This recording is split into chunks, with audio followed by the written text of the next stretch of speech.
So I'd like to welcome everybody to this month's second Wednesday Dibble webinar. The topic is Explore Mind Matters 2.0, a map for thriving. And I am so honored and thrilled that we actually have the author of Mind Matters, Carolyn Curtis, with us today.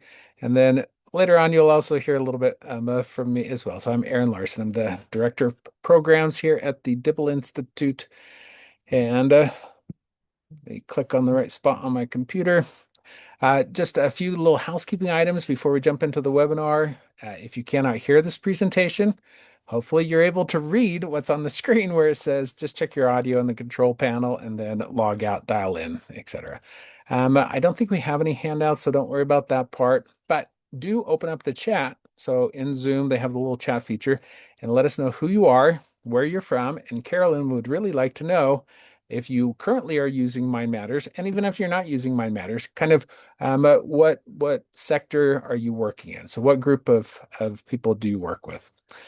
So questions, we'll be closing down the chat in just a few minutes after everyone puts in who they are and where they're from. And then after that, if you do end up with any questions about the content that we're talking about, go ahead and use the Q&A box. And if we have some time at the end, then we'll be able to get to your questions. And if we don't, Carolyn is super excited to follow up with everyone to answer your questions. And then if you do need closed captioning, it is available in the control panel. So just a little quick introduction about the Dibble Institute. This is a photo of our founders, Charlie and Helen Dibble. They have an absolutely amazing story of how the whole Dibble Institute came to pass. And I would highly encourage you to jump on our website, click on Charlie's story so you can read more about him and his wife, Helen. As far as the Dibble Institute, we're a national independent nonprofit organization, and we are currently, thanks to all of you, we're currently in all 50 states and a number of countries around the world. Our mission is empowering youth and young adults with the skills to build and sustain healthy interpersonal and romantic relationships. And we strongly believe in research, so much so that our board is actually investing a significant amount of money to continue the research on the Mind Matters program. But in addition to that, our other programs have been researched by dozens of universities and research organizations around the country.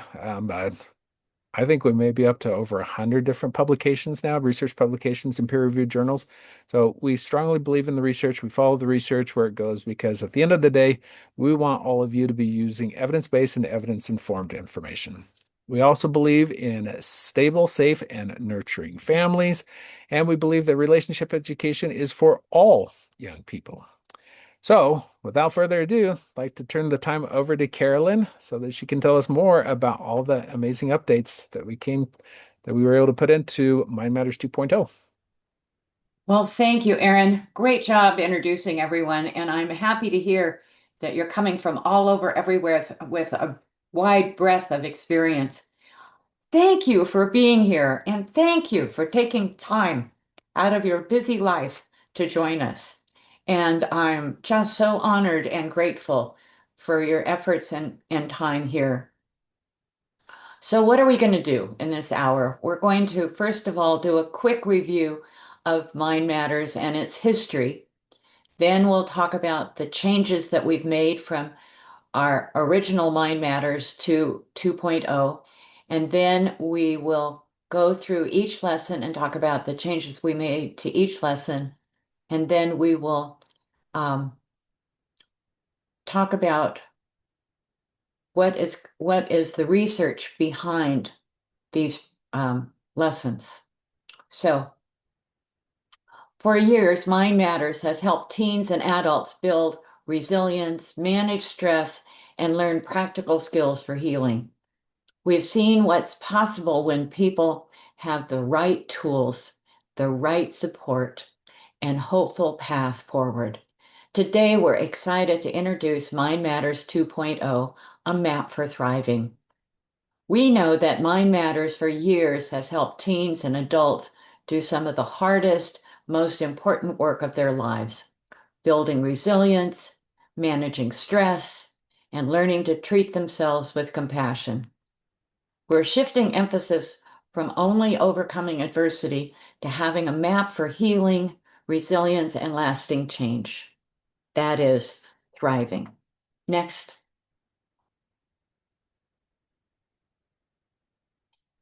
The inspiration for Mind Matters came from the ACEs study. When I first saw the ACEs study, I had a healthy marriage grant, and I thought, this is the problem we need to be dealing with. This is the foundation of so much of the relationship problems that people experience. However, for many of you know that once you start a grant, you have to fulfill what the grantors want. So that meant I just moved ahead and put this idea in the back of my brain and moved forward. I spent the next 10 years as an executive director of the Relationship Skills Center in Sacramento. I learned what made a great psychoeducational program and what organizations' needs are from a curriculum to make it easy to implement. And so that was the framework I brought to developing Mind Matters. Now we know that this field of trauma is rapidly changing with new research. Therefore, Mind Matters will always be a work in progress, open to the influence and input from others. We're doing something new and innovative, and that's what makes it fun. Please let me know if you discover something that will make this program better, new information, adjustments you have made to meet the needs of your population. And I view this whole process of Mind Matters as a collaboration. Next slide. Now, let me introduce you. You've already met Aaron, and he's going to give you a different view of Mind Matters. Well, and also, I just want to second what Carolyn was saying. She is incredibly open to suggestions. And so, the reason why I have this image of me, this is what I do when I'm not working at Dibble. I'm actually working on my house, building it with my own two hands. And when you're building something as large as this multi-generational home, you have a lot of time to be listening to podcasts. And so, that's one of the things that I was doing as Carolyn was building Mind Matters 2.0. I was listening to a lot of really fun science-based podcasts. And as I would learn about new tools to help young people and actually everybody with stress and with anxiety, then I would pass those ideas and the podcast links on to Carolyn. And a number of the new tools that ended up in my Matters 2.0 actually came while I was listening to podcasts working on my house. So I just want to second what Carolyn said. She really is very open to feedback and yep. Yep. Thank you, Aaron. Yes, because this is a work in progress and it takes, we're all in the same boat and we all need to help each other. And that's how I view Mind Matters. So the original framework around Mind Matters was about overcoming adversity and building resilience with a strong foundation in ACEs, toxic stress, self-soothing, the observing self, learning about self-awareness, relationships, self-care, and intentionality. We published the first edition in 2019, and it was very trauma-informed and psychoeducational. It is also for non-clinicians. It is not therapy, and I'm excited about this because this expands the opportunity of who can have access to this material. In time, what we've learned is that this mind matter has been used in many different locations. And in fact, I'm just continually learning about new ones: youth, adults, schools, community programs, justice settings, foster care, group homes, workforce programs. People have used it for training for their staff and other things I don't know about. So please, if you're doing something else than what I just mentioned, put it in the text box so I'll have other ideas about how this program can be used. And that is my goal, is to make this information available to whomever is experiencing traumas. Next. So the next thing that happened as we are getting this program moving and is existing for a couple of years, the University of Louisville decided to do a study with youth in a group home setting. And what did they find? And I have to tell you, I was scared to death. You know, you do something and you're excited about it and you put all these things in it that's research based, but you really don't know how it's going to work. And what was wonderful for me was that it came back. The research showed that we made a significant difference in reducing PTSD symptoms, coping with trauma, self-soothing skills, and enhanced resilience. So now we know that it can be used. It works. That's what mattered most to me, is we discovered that it works. And you're part of my team. Next. So, what were our stories of success? And I know there are a lot more out there, but here are some of the highlights that I've had. And one is for you to know that that hundreds or thousands of organizations have used this program in the last 5 years. This means thousands and thousands of people have taken Mind Matters. We know we have 46 states and some international settings using Mind Matters. I have a couple of favorite stories of success. For in New Mexico, a community-based organization working in schools found reduced vaping and suicidal ideation. And it's important to know that a significant portion of the school's population was comprised of Native people. In rural Wyoming, and this is during COVID, there was no mental health services. In fact, the only mental health services available in these rural settings was Mind Matters. We also get reports that from schools that they become quieter, there's less yelling, there's less fighting in the schools when they're using Mind Matters. Next. So we want you to know that this is the same foundation, just updated for the day. And I want you to know some of the highlights of my life is I walked into Lao Family Services and ran into a staff person. And the first thing he said to me was, I know who you are. You're the person who changed my life. And what I want is for you to have that experience too, is you walk in and somebody says to you, I know who you are. You're the person who changed my life.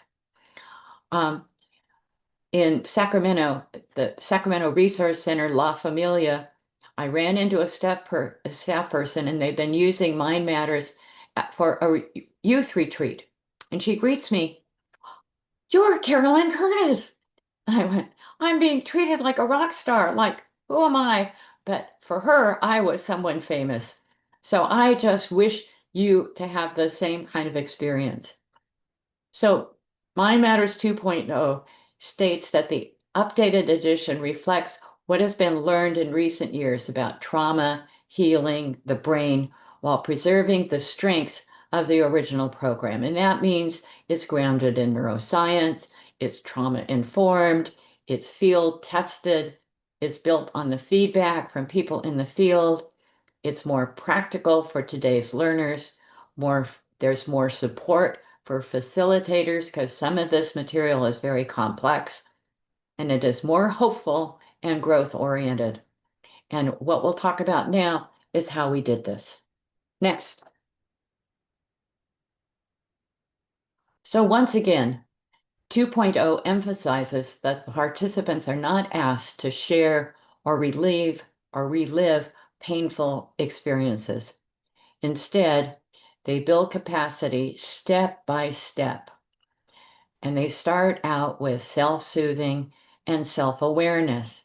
And then they move deeper into reflection and growth. And that's why the first lessons are so hard, because we're really getting them to change a way of operating in the world. And then after we move through that, we have ideas on how to create a balanced, healthy life. Next. The lessons have a progression. And what was surprising for me is I pictured these being in order and building on each other. I have found that some organizations have people entering and leaving classes at different times. It has worked out well for them, even in that kind of setting.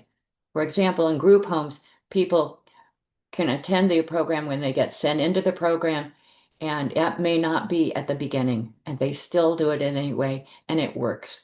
So the first lesson is, why should I be here? And this, of course, this we start with giving participants a reason to care and to practice what's going on here. Then we teach self-soothing skills right away, so they learn how to calm their nervous system. Then we develop an observing self. And what this means is they build self-awareness so that they can notice what's happening inside before they react. Then the other crucial part of healing is building relationships and support. And we start with basic relationship skills like saying hello and smiling. And then we move on to speaker listener skills from a very complex system on being empathetic, and then building support systems and asking for help. After we build all of those skills, then, only then, do we take a look at how much stress or trauma has been in their life and how that affects their body and their brain. And we put it in a safer framework and with more skills about what to do with that. The rest of the class starts with self-care and balanced living. Participants explore movement, sleep, rhythm, tapping, and the Healthy Mind Platter from Dan Siegel.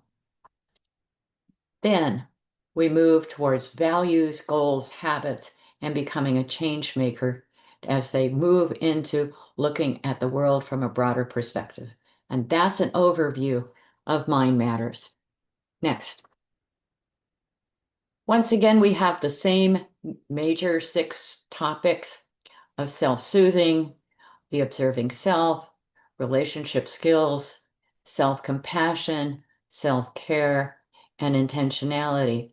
Same major topics with more depth, and in some cases, the material is simplified for easier assimilation and instruction. Next slide. Oops, we missed one, so back. Other direction. Yeah, So tech is great until it ain't. okay, so let me just go So, over what I was going to talk about while Aaron okay. sees what he can do. Tries to, yeah. Yes, okay. So what new is new across the whole curriculum? And one thing that really fits in here is a positive growth mindset. And that what that means is helping people understand stress and trauma and help participants believe that they can grow. And this is particularly well in the new lesson 6 with a focus on things like the power of yet, like I can't do it yet.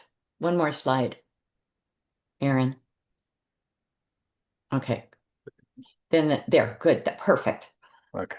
Number 2 is we spend in right away in lesson 1, we start working on mindful phone use, and we have various tools so people can get control of their phone. And I will tell you, I understand how hard this is because I challenge myself every day to reduce my cell phone use. So this was an important lesson, and we start right from the beginning. Then, of course, we have to teach new self-soothing skills to deal with if you let go of your phone, how are you going to self-soothe? Because people have been using their phones to self-soothe ineffectively. So now we teach them effective self-soothing skills, and we teach them how to reframe negative thoughts so that they work for them. So we teach participants a concrete sequence of calming the body, noticing the thoughts, and responding differently. Then we teach success strategies. This is the kind of stuff that people pay thousands of dollars for. Like, how do you create new habits, track it to habit? And then we also put in here, which we didn't emphasize enough in Matters 1, is ethics. This is one of the most important ethics for long-term impact. It helps move participants from what I learned in this class to I actually use this in real life.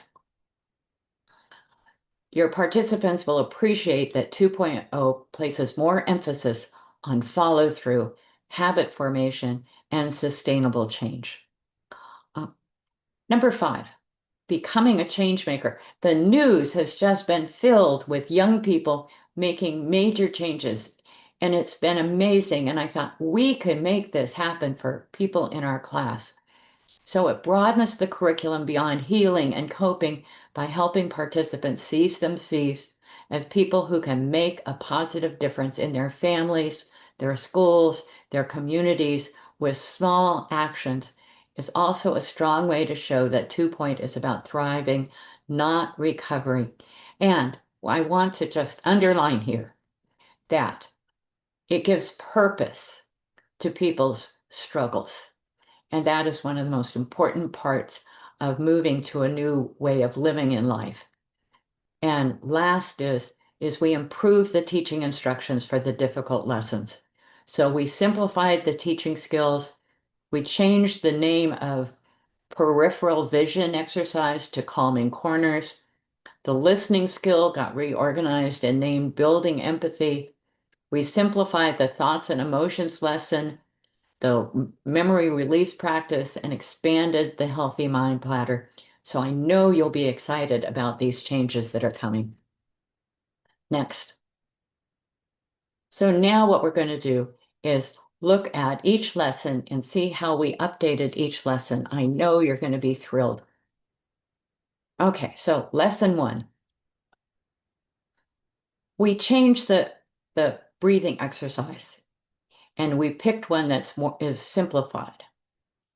We changed the name of calming corners from it was originally peripheral vision and calming corners. And we also found out that Sully, the guy who landed his plane in the Hudson River, used peripheral vision to land the plane.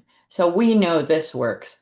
Coloring, we improved the coloring pages to make them fit our population. And as we said, we added a much longer and more powerful section on mindful self-use. Lesson 1 now feels more immediately relevant to today's learners because it addresses the nervous system regulation and phone habits really early. So we start being effective right from the first lesson. Lesson 2, emotions are now information, not enemies. And of course, you know that Inside Out has now moved to Inside Out 2. So we have made adjustments to make that viable. And now we have a new emotion to analyze, including anxiety.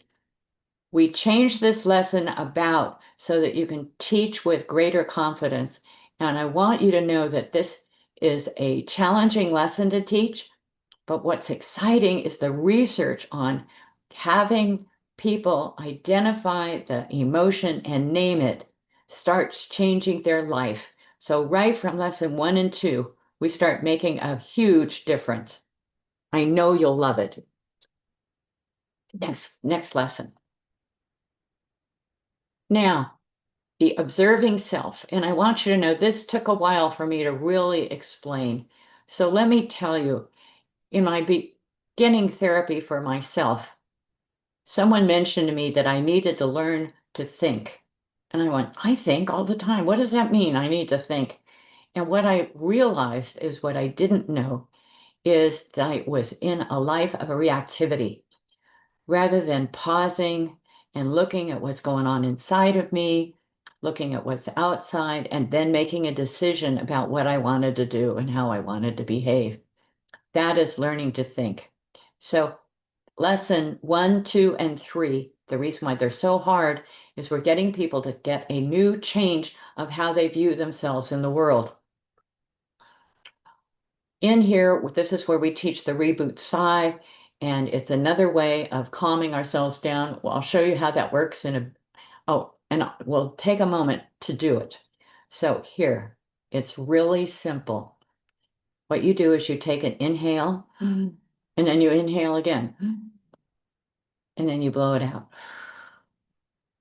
I'll show you again. Inhale twice, and then exhale. So let's all do this together because it'll just take a moment.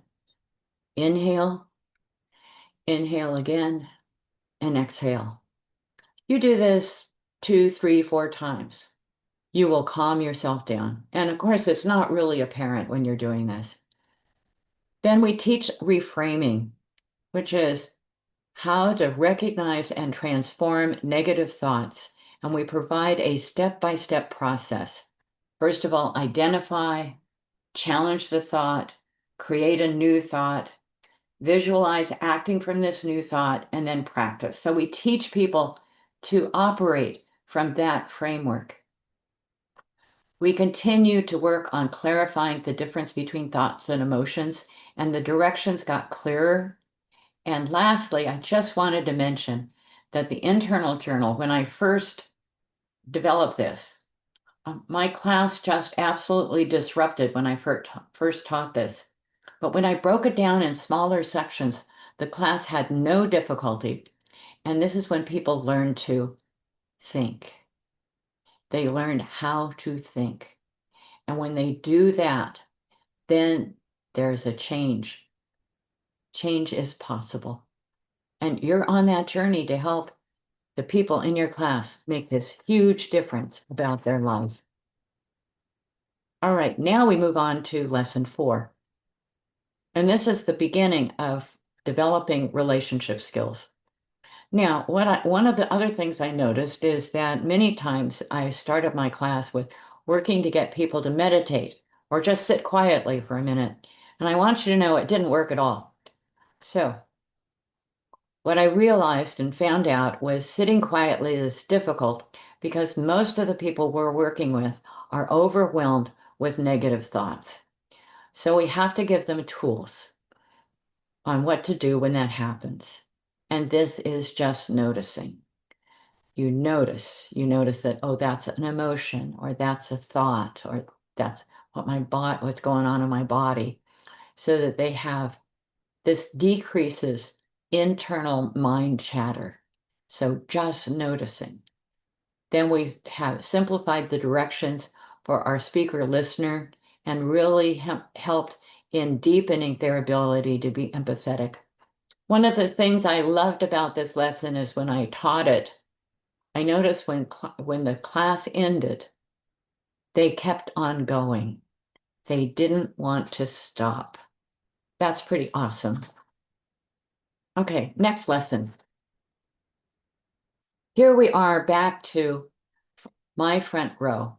And what we did was we changed it to a version that was more inclusive. And one of our great surprises is that this was a powerful, powerful poem, not in my front row. And many people commented that they did not know that they got to choose who was in their front row and who they would escort out the theater. And a lot of times people just spent an entire lesson on this poem. Also in this lesson is The Wheel of Awareness by Dan Siegel. And I want you to know that we simplified the language so it will be easier for you to lead and implement. Lesson 6.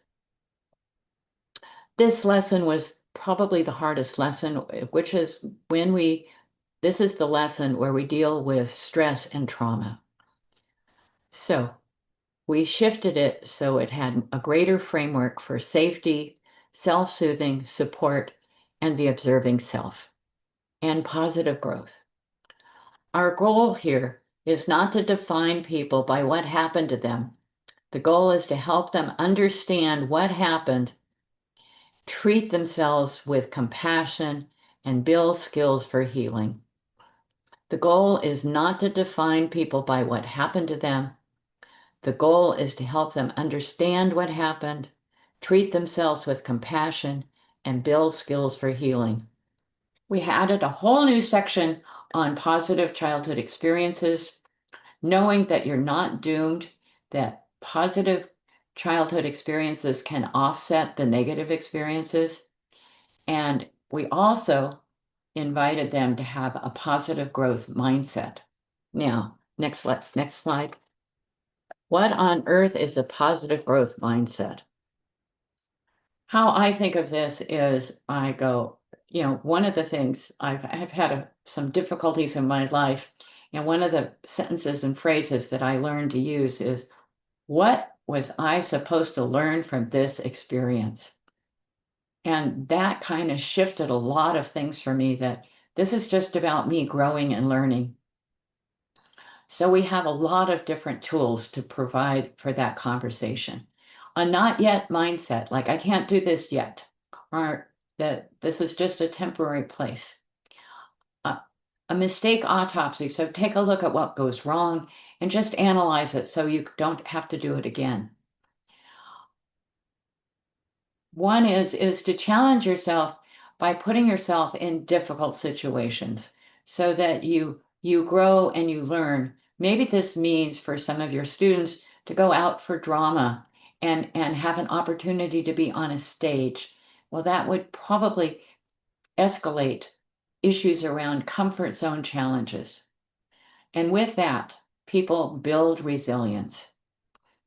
Reviewing the positive childhood experiences, such as feeling safe, supported, and valued, can buffer the stress and support long term well being. And lastly, we talk about creating positive experiences in your life. And this changes a lot of the framework and feelings from lesson 6. Lesson 7. This is a favorite lesson for many of you and how we've improved it, which is we took the trauma containment exercise and simplified it to make it easier to do. And what that does is gives people a way to take a negative experience and reduce its impact. We have an optional journaling exercise that has great research behind it, which is 4 days to take 15 minutes to write about a difficult memory. And the research shows that doing that reduces the impact of that difficult memory. And then for the music, we changed the playlist, the questions, to make a great playlist. So, for example, we now ask, what is your favorite song? What music calms you down? Next, I am really happy to say we are still doing tapping. I think this is one of the most powerful healing programs that we do, which is tapping on acupuncture points. Even though it's really weird, it is great. What we did do was we updated the tapping points and we got a different video to make it easier to implement. And we have simplified directions on how to create a target statement. At the end of the PowerPoint for this lesson, we have the Gary Craig video on if it doesn't work to make this material and experience more successful. We know that sleep is really a problem, so we've added more methods to improve your sleep. And one of the things we talk about briefly is making sure you get some morning sunlight and to watch the sunset to just change your program. Lessons 9 and 12. So, the final lessons of Mind Matters helps participants move from learning a skill to I am building a life. Isn't this a great idea? Now it's about all those things that people need to create a good life. So we talk about habit formation and how to create new habits. We now cover all of the Healthy Mind Platter developed by Dan Siegel, which is building a balanced life. Focus time, which you all remember from eating a tiny morsel, downtime, playtime, connecting time, and knowing that all of those are important for a good life. Now, we added a very strong section on ethics. I thought one of the things we need to talk about and underline is doing the right thing. We watch people destroy their lives by making poor choices. And you go to the movies and you watch the character and you go, no, no, don't do it, don't do it. Okay, so this is what we want them to do for their own life, is to have a way of judging whether to do something or not. And we use the four-way test from Rotary International. So it's very simple. and easy to use. We also give people success strategies on the power of yet, a game plan, track it to habit, and become a change maker. Okay, next. What I love about my publisher, and I have to give credit to Dibble Institute, is they decided that they wanted this material to get out to more people and make it accessible to everybody. So we put two things online that you'll find really helpful. We have Mind Matters Minutes, which is a short guided recordings of self-soothing exercises out of Mind Matters. And that's available to everybody online, to your students, to yourself, your organization. And then we have Me and My Emotions is a free, mobile-friendly, social and emotional learning tool based on Mind Matters content. Think of it as a little cartoon character, which is this little brain here, moving through the various sections of Mind Matters. And it's all for free. We've updated the exercise videos so that they vary in intensity from somebody who's just beginning and doesn't want to move at all to people who are very active and engaged in sports. We also have digital tools designed for today's learners so that we can reach as many people as possible. Next, so what we did is 2.0 adds clearer safety guidance, including referral sources, avoiding personal trauma sharing, using the Facilitating a Safe and Supportive Environment guide when participants or groups become distressed or reactive. So these are this is how we simplified and strengthened our teaching tools. Next slide. And for fun, we have a new bonus lesson, an attitude of gratitude. The research on gratitude is over the top, and we really wanted it included, but we were running out of time. So we have 9 gratitude practices, and we have people select 3 that they want to do. Here are some samples. Random acts of kindness. Good things. 3 good things. Do 3 good things a day. Write thank you notes. We give a template for running off thank you notes and letting people write thank you notes. All of this allows people to use strength-based options for helping your participants practice attention, appreciation, and positive emotional habits. We have another bonus lesson on nutrition, which we use a tool by one of the leaders in nutrition in the United States. So that is an overview of all of the changes we've made. And next, I'd like to turn this over to Aaron, who will talk about the science behind Mind Matters 2. Yeah, so like I mentioned a little bit earlier, I spent a lot of time after work working on my house, listening to podcasts. And so it's been fascinating to learn, do a deeper dive into some of the science behind these tools. Because what I've realized and what I've learned in life is that when people understand the why, they usually end up being a lot more willing to do the do. So, let's talk a little bit about the reboot sigh. So earlier, Carolyn led you through the reboot sigh, the inhale, the second inhale, and the extended long, slow exhale. But let's find out, why is it that the reboot sigh has been so successful? And also just a little bit more background about the reboot sigh. So originally, it was called the physiological sigh. It's been around since the 1920s. Stanford University has done a tremendous amount of research with it. Andrew Huberman and his lab has been researching it for many years and publishing articles about it. But what is it about just doing a simple sigh that helps to calm the body down so much? Because I'm sure a lot of you are familiar with things like cognitive behavioral therapy, and CBT is great. Absolutely love it. It's incredibly powerful, but it requires you to be in your prefrontal cortex using the cognitive ability in your brain to be able to talk yourself back from back from the edge.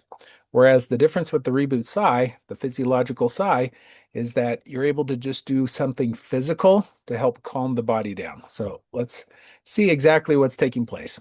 So a lot of people, especially those who are anxious, well, not just those who are anxious, but a lot of people, if you look at how people breathe, you'll notice that they're doing a lot of shallow breathing. And unfortunately, one of the side effects when we shallow breathe, so shallow breathing is instead of uh, inhaling enough so that we fill up the upper lobes of our lungs, a lot of us are just shallow breathing. When you shallow breathe, then a lot of the alveoli sacs, like the one up in the top right-hand corner, they start to collapse on themselves. What the reboot psi does is it actually inflates, it fully inflates the alveoli sacs. And you'll also notice that the body, if you ever watch a toddler, when they're very upset and they're sobbing, they do that double inhale. That's actually the body's own way of trying to calm the toddler down. They also found out that when during the polio epidemic, that when people were put into the iron lungs, a lot of them were dying. And they're like, why are these people dying? Because we're breathing for them. But they realized that every 4 to 5 minutes, your body actually naturally does a physiological sigh, the double inhale. You may not notice it, but it does it because it knows it needs to increase the alveoli sacs. Why is it so important to increase the alveoli sacs? CO2. So as CO2 builds up in our bloodstream, then it induces a state of mild anxiety. And for some people, when they're about to have a panic attack, then you can actually measure their CO2 levels are significantly higher and almost becomes like a cascading effect. So top one, the alveoli sacs have kind of deflated. So first inhale does a great job of reinflating them, but it's that last inhale at the top where you fully inflate all of the alveoli sacs. That makes it so that you are actually able to, on the exhale, get rid of a lot more CO2. As you get more CO2 out of your body, then it naturally helps the body to relax. So on the left is somebody who's doing shallow breathing. They're not able to get a lot of CO2 out. On the right, he's doing his deep breathing and he's able to get rid of more of the CO2 and able to feel a lot more calm and relaxed. And the difference is that the alveoli sacs are more open. Okay, next science behind one of the object lessons, new object lessons that we've added. And this object lesson I actually learned from George Dobb, Family Wellness, many, many decades ago. Amazing object lesson that helps people to always remember what happens when your brain gets agitated. And so what we share is the object lesson is you have a bottle of like Coca-Cola or some other bottle of soda pop, and you're shaking it up like this and then you ask, and then you say, "Hey, this bottle is like your brain when it's agitated." And then you point to the lid and you say, "And this lid is like your mouth." How many of you think it would be a good idea to open up your mouth when your brain is agitated? And obviously the answer is no, because if you do, then it makes a huge mess. It's very difficult to clean up. Well, what's happening inside the body? John Gottman and his research team put couples into MRI machines and they could actually watch the blood flow. So when the brain got agitated and your resting heart rate went 10% above its normal rate, they could actually watch the blood flow go from the prefrontal cortex back to the amygdala. And for those of you who are not aware, the amygdala is basically the fight or flight portion of your brain. And if the blood flow is there, that's actually what's kind of in control. So kind of like in the Inside Out movie when anger takes over the control things, not good things happen.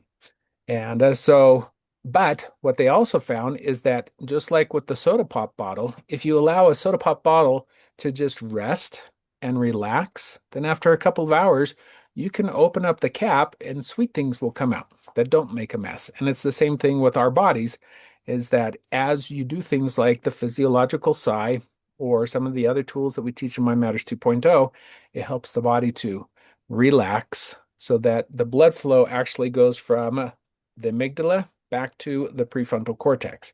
One of the other fascinating parts of research is that they have found that as you do meditation, so specifically, in fact, I think I have the slide, that mental strength is a lot like a muscle.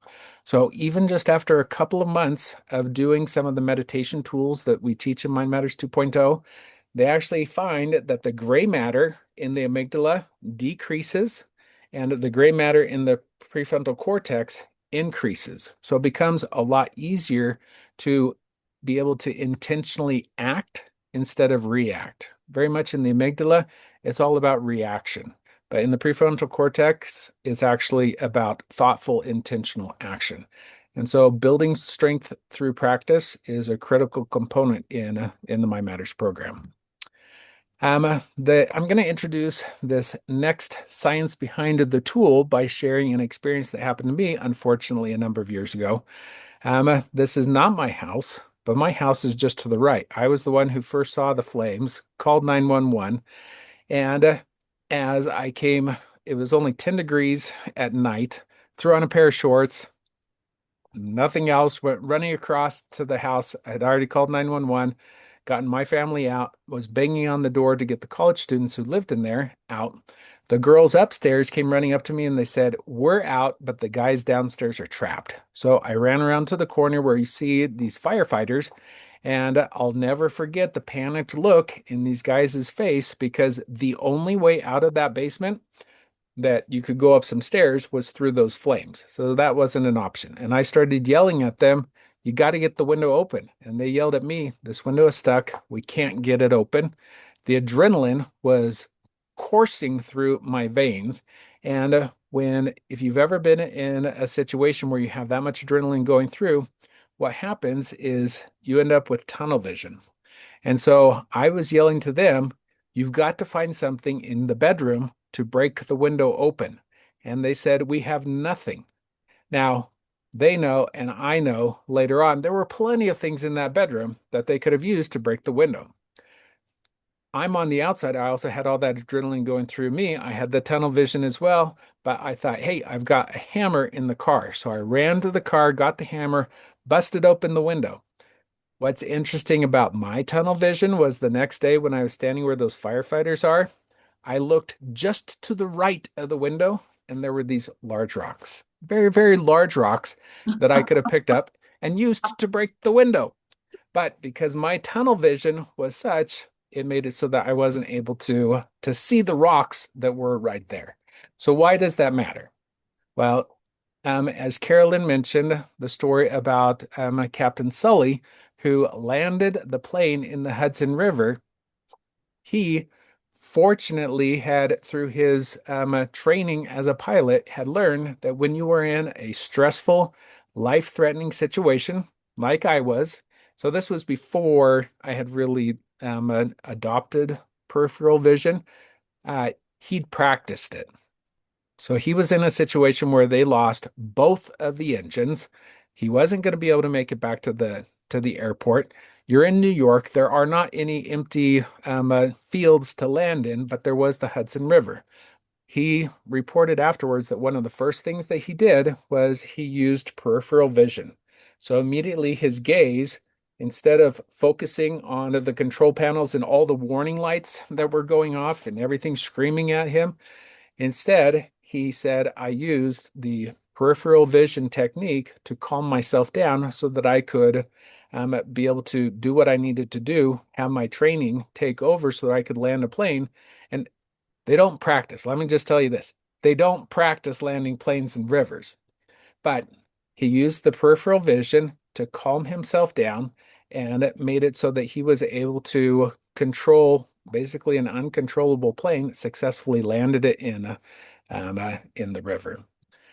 This slide just helps to point out that when we when we are feeling stressed, when we are feeling anxious, then we have that tunnel vision that takes over and it reinforces itself in that our body continues to stay in that state of high anxiety, hyper aware as we stay hyper focused. But that's a good thing in some cases. But the problem is right now we're staying in that state way too long. So periodically throughout the day, doing the calming corners where you bring your peripheral vision out and it activates, one of the things that it actually activates is the vagus nerve. If I can get to the next slide. So this is one of the reasons why the peripheral vision is effective in helping you to calm down, calming corners, is that it activates this vagus nerve that starts in the brain, goes throughout the entire body, to the heart, to the intestines, releases calming hormones. It actually releases, it's like taking, it's better than Valium. And so using the body's own natural pharmacy by activating some of these tools, either through the physiological side or calming corners or a number of other tools that we teach, you're able to actually intentionally activate the vagus nerve, release the calming hormones to calm down. And so with that, I want to turn the rest of the time. I could go on and on. I'm actually preparing a presentation at an Army next month where I'm going to be doing a full hour on the science of mind matters. But yeah, I want to turn the time over, leave a little bit of time for Carolyn to wrap up and maybe some questions. I just want to underline that we're not expecting you to teach the science behind everything that we No. go over, but what we want you to know is there's a reason why this program works. And that's why we're so excited about it, that it isn't just what came to my mind. It's I really looked for evidence-based practices to put in this program. Doing Mind Matters reminded me of the time that I was a high school teacher and seeing so many troubled students and not having a way to help them. And I'm sure many of you in the work you're doing run into that also, like, how do I help the people I'm serving? And so whether you're new to Mind Matters or have used it for years, Mind Matters 2.0 gives you a fresh, practical, and helpful way to help people build resilience. It keeps the foundation of the original program, but adds new tools, new research, new digital supplements, and a stronger path towards self-compassion, positive growth, and intentional living. So what we want is we want for you to stay in touch.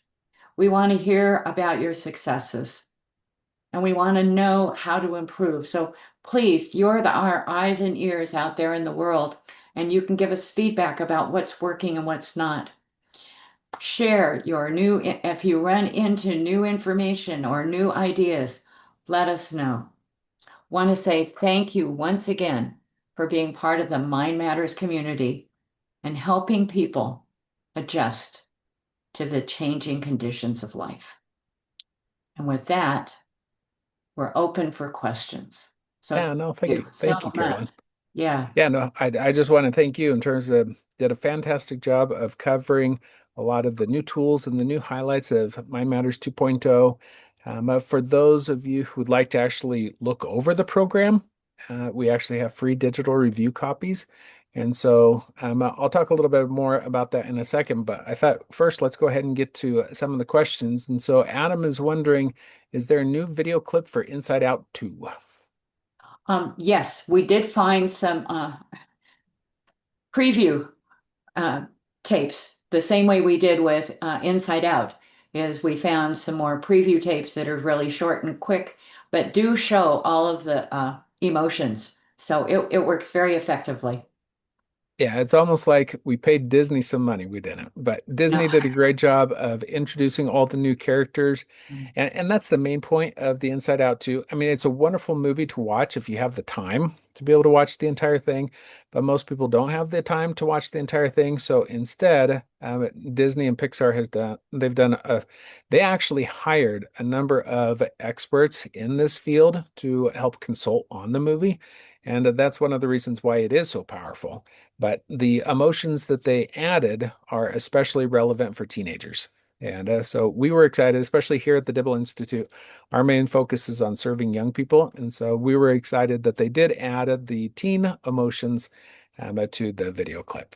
And then next question comes from Destiny. And actually, this one, Carolyn, I'll be able to jump in on. And that is Destiny is wondering, so they serve low-income youth in Compton, California, a lot of which are just as involved, and they're currently using Love Notes. And she is wondering if they're, as an organization, is planning for the next funding cycle, if Mind Matters and the other programs that we have, like Love Notes, etc., would be a good combination.